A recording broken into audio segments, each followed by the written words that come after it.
Alors, les 5 agirs, c'est en fait des processus très dynamiques qui va traverser les 3 dimensions de l'être pour faire comprendre le processus qui se passe en nous et à l'extérieur. On les appelle aussi les 5 éléments, les 5 mouvements et les 5 phases. Ce sont des phases d'énergie, de changement d'énergie, de transformation d'énergie. Donc, c'est des transformations d'énergie dans le yin et le yang. Donc, il y a des polarités dans ce yin-yang, c'est-à-dire qu'on peut transformer une émotion négative en émotion positive. C'est une transformation qui est vraiment efficace. On va commencer par le bois, qui va répondre à la question de qui je suis, le feu, le quoi, la terre sur le pourquoi, le métal sur le comment, et l'eau vers où. Donc le Tao, c'est une voie, on peut traduire le Tao par voie, chemin. On peut traduire aussi par l'art, on parlait de l'art au début. Donc c'est une voie de l'accomplissement de soi. Donc c'est un processus, un chemin qui se crée vers la voie de l'accomplissement à travers cette transformation, cette transmutation en nous, à travers ces 5 agirs qui va créer un processus et un mécanisme de transformation puissante à travers nos contradictions et de telle manière à ce qu'on devienne de plus en plus cohérent dans ce qu'on est, et dans ce qu'on pense et dans ce qu'on fait. À travers cette cohérence, on va pouvoir faire comme point de départ vers l'alignement et on va retrouver le sens de notre vie, retrouver notre père, retrouver notre GPS, retrouver qui on est et savoir où on va. Et ce chemin, il va être balisé pour ne pas se perdre. Donc le bois, c'est une représentation de notre développement en cohérence. C'est ce qui représente la croissance, notre essence, retrouver le sens à soi, la connaissance de soi. On va retrouver notre substance, qui on est réellement. Dans le feu, on va pouvoir projeter la vision, mais une vision cohérente de notre avenir.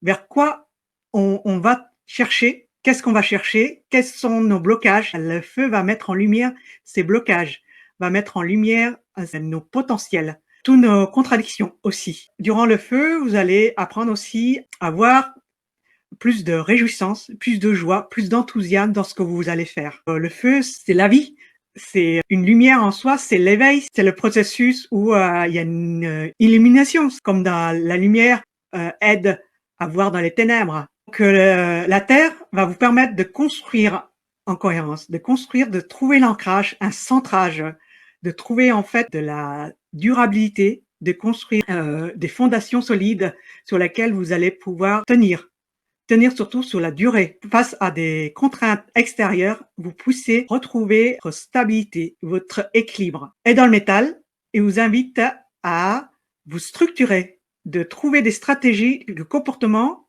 pour trouver du discernement et du courage, atteindre vos buts. Et dans l'eau, qui représente la fluidité et l'adaptivité.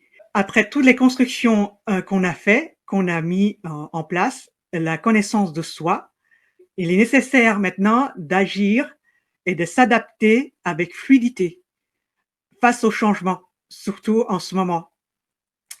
Et de le faire de manière cohérente et rester cohérent. Il développe aussi l'intuition de savoir la voie qu'on veut aller et dans quel sens, et on s'adapte à cette intuition. Mais c'est une intuition qui vient d'une cohérence, pas une intention qui vient par un désir.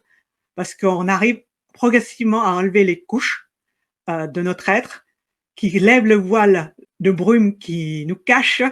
On lève le voile pour pouvoir voir vraiment la lumière pour avancer vers ce qu'on a de plus cher. On suit un chemin en spirale, quelque part, en tout cas quand on se développe. Et donc pour commencer, la spirale est un symbole d'évolution et de dynamisme. C'est un symbole qui est utilisé depuis les temps anciens, symbole d'évolution et de vie. Et on retrouve ces caractéristiques dans la nature. On le retrouve sur la coque des coquillages, on l'a retrouvé dans les queues du caméléon. On va aussi retrouver cette forme et la manière de se produire dans l'océan. On va aussi la retrouver dans la tornade, par exemple. Et en fait, cette spirale, dans ses proportions, eh bien, elle est liée au nombre d'or. Eh bien, il faut savoir que le Tao est un symbole dynamique. Donc le Tao tel qu'on vous l'a montré, tel qu'on pourrait le représenter là, avec ces deux énergies à la fois qui sont opposées mais complémentaires. Et donc on voit que le symbole est dynamique quelque part, on pourrait presque le voir tourner sur lui-même. Et en tout cas, il a été construit sur des proportions mathématiques assez puissantes, puisqu'on retrouve 9 fois dans la construction de ce symbole cette proportion du nombre d'or. On va le retrouver dans les deux cercles, entre les deux cercles, on va le retrouver dans la boucle, la manière dont est fait la boucle. Et donc le Tao lui-même est un symbole d'évolution dans sa représentation. Et donc, quand on évolue personnellement, eh bien, si on s'inspire de cette spirale, le mouvement se fait beaucoup plus naturellement. C'est-à-dire qu'on va partir d'un point, le chemin n'est pas une ligne droite, le chemin est, on a dit qu'on devait enlever des couches au fur et à mesure, de plus en plus superficielles, jusqu'à des couches de plus en plus subtiles, où la lumière va commencer à passer. On va passer du plus épais vers le plus subtil. Et donc, ce modèle de la spirale est une réelle inspiration quand on veut se mettre sur un chemin d'évolution personnelle. C'est-à-dire que quand on a compris une leçon, je ne sais pas si ça vous est déjà arrivé, hein, la vie vous a apporté une leçon, vous avez une situation, vous avez pu constater quelque chose, et puis vous direz non, plus jamais ça ne m'arrivera. Puis la fois suivante, ça vous réarrive quand même. Mais néanmoins, comme vous avez appris certaines choses, eh bien peut-être que vous êtes quand même un peu positionné différemment. Et c'est pour ça qu'on dit la meilleure manière d'évoluer, de changer, de se transformer, eh bien c'est d'y aller pas à pas. Et on va rajouter, nous, en suivant ce modèle de spirale, c'est-à-dire en allant dans cette première couche superficielle, on va visiter un ensemble et puis on va refaire ces couches, mais beaucoup plus précisément. Et donc, un bon exemple pour illustrer ce parcours d'évolution en spirale, eh bien, ce sont les comédiens. Ça peut aussi être les écrivains et les peintres. Eh bien, je vais m'expliquer. Un comédien, au début de sa carrière, eh bien, il va jouer un rôle, par exemple un rôle de méchant, et puis voilà, il va être repéré comme ayant bien joué ce rôle de méchant ou ce rôle de tyran. Et puis dans le film suivant, il va encore jouer un rôle, mais il sera plus complexe. C'est-à-dire qu'il a réussi à, comme le comédien est celui qui utilise l'émotion pour la transmettre à son auditoire, il va avoir beaucoup plus compris les subtilités de cette émotion en jouant, et il va recommencer, mais d'une manière plus subtile, jusqu'à arriver au summum de son art, où il va arriver à jouer des rôles beaucoup plus complexes, beaucoup plus où on ne sait pas si c'est vraiment un méchant ou un gentil, on n'est plus dans le manichéen, on est dans la complexité de l'être. Et quelque part, eh bien, il a réussi à percer quelque part un des grands mystères de l'âme humaine en suivant ce chemin de spirale, c'est-à-dire qu'il a visité plusieurs rôles d'une certaine manière, et peu à peu, eh bien, il va arriver au centre de son art et il va réussir à percer quelque chose. Et c'est pareil pour les écrivains. Hein, si on prend l'œuvre de Werber qui a écrit Les Fourmis, eh bien, il avance de plus en plus, c'est de plus en plus subtil. Pareil pour certains écrivains science-fiction, hein, même de thriller, on voit que les trames sont beaucoup plus fines, beaucoup plus construites, que les traits de caractère sont beaucoup plus subtils. Les peintres, par exemple, si on prend Turner qui mettait de la lumière dans ses tableaux, c'est pareil.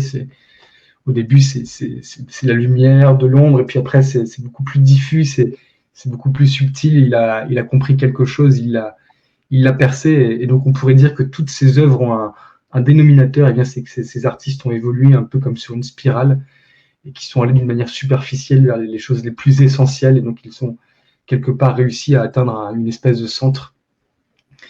Et donc cette spirale, eh bien, elle représente aussi ce mouvement énergétique et dynamique que représente le Tao, puisque la vie est faite de mouvements. La vie n'est pas statique, elle est dynamique. Les gens qui ne veulent pas changer sont des gens qui sont en train de mourir, qui sont arrêtés quelque part. Donc il faut toujours être en mouvement, il faut toujours s'adapter, il faut toujours changer, se remettre en question. Et d'où cette célèbre maxime, je sais que je ne sais pas, puisque quand on adopte cette maxime-là, eh bien on reste ouvert au reste. On n'est pas fermé d'esprit, on est ouvert et quelque part on se donne la possibilité, on s'offre la possibilité de choisir et de changer à n'importe quel moment et de s'adapter à toutes les circonstances. Alors, on vous avait dit la vision partielle et fragmentée du développement personnel telle qu'elle peut l'être aujourd'hui. Alors, peut-être pas tout le monde, mais en tout cas dans la plupart, en tout cas dans la partie la plus mainstream, on va retrouver des programmes sur le stress, des programmes pour gérer la confiance, des programmes pour gérer la réussite, d'autres programmes pour gérer la motivation. Eh bien, la vision des 5 agirs, c'est plutôt la spirale de gauche, puisque une fois que le bois, le feu, la terre, le métal et l'eau auront fait son œuvre, eh bien, on ira un petit peu plus loin dans la spirale et puis on repassera par ces différents éléments. Et la nature est ainsi faite, puisque ces 5 éléments, ces 5 agirs représentent aussi les saisons et la manière dont est agencée la vie. Et donc nous avons vraiment cette vision de la spirale de gauche, dans laquelle on va passer successivement par ces 5 agirs pour enlever ses couches, pour se peler, pour arriver au centre, et de plus en plus viser une vie qui nous ressemble et non plus la vie que les autres aimeraient que l'on soit. Et donc, cette spirale, c'est la spirale de l'évolution pour évoluer en cohérence. Et donc, cette cohérence, on va passer par les premières couches à travers ces 5 éléments qui permettent de voir les différents points de manière globale, holistique de l'être. Et à chaque fois, on passe une couche supplémentaire. Donc, c'est un processus dynamique et qui travaille de plus en plus de manière plus subtile, de plus en plus vers la profondeur. En enlevant les couches, on arrive de plus en plus vers qui on est réellement. On va pouvoir enlever les couches des conditionnements, des croyances limitantes de ce qu'on nous a mis et qui nous empêchent de nous réaliser. Et ces couches-là vont s'enlever à fur et à mesure et on fait ce processus de 5 éléments à travers nos 3 dimensions et en étant toujours cohérent. Et c'est la raison pour laquelle il est nécessaire de passer à l'action pour comprendre et s'imprégner de ce processus des 5 agirs. Pas seulement au niveau mental, pas seulement au niveau émotionnel, pas seulement au niveau corporel. Il faut que les 3 dimensions soient alignées pour être cohérents. Ceux qui font la partie corporelle sans mettre de l'émotion, sans réfléchir de manière structurée, ils ne sont pas alignés. Une personne qui réfléchit trop, qui pense trop et qui ne met pas de l'émotion dans ce qu'il veut réaliser et il ne se met pas en action et ne le concrétise pas, il n'est pas aligné. Une autre personne qui réagit trop au niveau émotionnel et qui ne pense pas, qui ne réfléchit pas assez, qui ne structure pas ses pensées et qui n'agit pas, n'est pas cohérent, n'est pas aligné non plus. D'où il est nécessaire de s'aligner les 3 dimensions en nous et en passant par les 5 phases de l'énergie. Alors parce qu'il est important d'ancrer ce que nous avons dit, puisque quand on transmet, eh bien, il y a une partie qui reste et puis il y a une partie qui peut un peu s'évaporer, et c'est normal, hein, ça fait partie des processus d'apprentissage. Eh bien, en tout cas, s'il y a vraiment 4 points importants à retenir ce soir, c'est que la transmutation est tout d'abord un processus naturel qui est régi par de grands principes universels auxquels nous ne pouvons pas nous dérober, et c'est à nous de nous y connecter. C'est-à-dire que si nous avons des résistances à ce processus, eh bien le processus se déroulera beaucoup plus lentement. Il se fera quand même, mais nous passerons par beaucoup plus d'étapes puisque nous serons dans une forme de résistance et non pas dans une forme d'ouverture. Ensuite, il est nécessaire d'adopter une vision holistique et intégrale de la vie. Et donc déjà, une chose simple pour avoir cette vision holistique, c'est savoir déjà que nous avons 3 dimensions, celle de l'esprit, celle du cœur et celle du corps, et que dans tout processus d'action, d'apprentissage, de volonté d'avoir un projet, d'un objectif, eh bien ces 3 dimensions doivent rentrer en jeu, et elles sont tant internes, esprit, cœur, corps, qu'externes, terre, homme et ciel. Ensuite, l'évolution suit ce chemin de spirale. Le pèlerin, en langue des oiseaux, c'est celui qui se pèle pour devenir un, et donc c'est celui qui pèle ses couches successivement sur son pèlerinage, et donc il va à la fin se sentir beaucoup plus léger, il va se rendre compte que son sac à dos est trop lourd, il va devoir s'alléger parce que sinon il ne peut plus continuer à avancer, il va devoir aussi se désencombrer de vieilles croyances, il va devoir devenir plus serein, et donc il comprend bien ça, et au fur et à mesure il va se peler, il va enlever les couches pour atteindre à la fin la destination qu'il s'était fixée. Bien quelque part, nous sommes tous des pèlerins sur le chemin de la vie, mais encore faut-il ne pas nous perdre, encore faut-il avoir notre GPS, notre boussole pour avancer sur ce chemin. Et ensuite, dernier point important à retenir, c'est que ces 5 agirs du Tao nous offrent un modèle, donc ce n'est pas le modèle, c'est un modèle, il en existe peut-être plusieurs, mais en tout cas c'est cette vérité-là qu'on vous donne aujourd'hui, qui modélise un chemin d'évolution et d'accomplissement de nous-mêmes.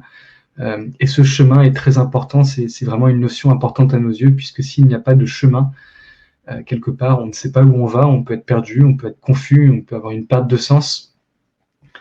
On dit que le chemin est plus important que le résultat qu'il y a au bout. Donc déjà se mettre en chemin, eh bien c'est déjà en soi le meilleur des résultats à avoir, puisque quand on sait qu'on est en chemin, quand on sait qu'on avance vers une direction, eh bien croyez-moi, c'est une vraie joie. On peut accepter des choses beaucoup plus difficiles, on peut accepter de se dépasser, on peut accepter d'aller vers ces blocages, et on en prend même du plaisir. Voilà pour les 4 points essentiels à retenir. Alors, les 5 agirs pour évoluer en cohérence, le but, c'est de retrouver notre pouvoir personnel, retrouver notre ancrage et notre essence pour pouvoir diriger notre vie à notre guise et non plus les laisser ce pouvoir aux autres nous diriger. Retrouver toutes nos capacités, tout notre potentiel à agir avec discernement et avec du courage et responsabilité et être autonome, ne plus être dépendant des autres et de l'approbation de leur regard et de le jugement, de se réaliser pleinement sans être bloqué par les chaînes qu'on se laisserait aller avec les autres. Et donc retrouver le vrai, notre véritable soi, notre véritable être, notre âme. Dans l'âme, on parle de animé. Donc animé veut dire la vie. Donc retrouver vie dans ce qu'on est réellement. Et si vous voulez donner de la vie dans votre vie, il faut vivre et retrouver ce vrai soi. Cet ego qui nous sert de véhicule, qui nous bloque, mais une énergie qui peut être convertie et qui peut être très utile à avancer. Le problème, c'est de savoir comment on pourrait l'utiliser comme une énergie qui nous font avancer au lieu de nous faire reculer ou stagner. En renouant avec votre essence, vous allez retrouver votre alignement et le sens et donner du sens dans votre vie. Remplir votre vie à nouveau d'une énergie nouvelle, vous vider d'une énergie qui n'est plus nécessaire, des vieux schémas qui ne sont plus nécessaires. C'est ce qui se passe actuellement avec ce monde qui est en train de nous bousculer et nous challenge. La vie nous donne une leçon, il nous demande de changer et d'évoluer. On ne peut plus rester là où on est. Pour passer à autre chose, il est nécessaire de vider des schémas anciens, de choses qu'on n'a plus besoin et d'aller vers du renouveau. Et donc, les 5 agirs va vous aider à renaître. C'est une renaissance, c'est un passage d'un processus, un peu comme dans l'alchimie. On passe un certain temps d'incubation, de processus de changement pour que l'essence ordinaire qu'on était, pour devenir quelque chose d'extraordinaire, du plomb en or. Donc, ce processus est possible. Mais il est nécessaire de revenir du coup à notre authenticité. Nous ne pouvons pas renaître en essence extraordinaire ou dans une vie extraordinaire en étant l'ancien moi. Et donc, actuellement, on a une vision très fragmentée de la vie. Le but, c'est de reprendre tous les fragments de cette vie, de ce qu'on est, comme des perles, des compétences, des potentiels de ce qu'on est réellement et qu'on va découvrir. Et on a besoin juste d'un fil qui va relier toutes ces perles entre elles pour avoir un beau collier, quelque chose de magnifique, quelque chose qui vous sublime, quelque chose qui vous dépasse, et vous n'imaginez pas que vous pouvez être cette personne. C'est ce processus d'alchimique, de transmutation qui va vous donner vers quelque chose de grandiose, quelque chose que vous imaginez pas, parce qu'on est capable de beaucoup plus de choses qu'on le pense. Le but, c'est justement de sortir de ce carcan et de ces couches qu'on nous a mis et de sortir comme un papillon à partir de la chrysalide.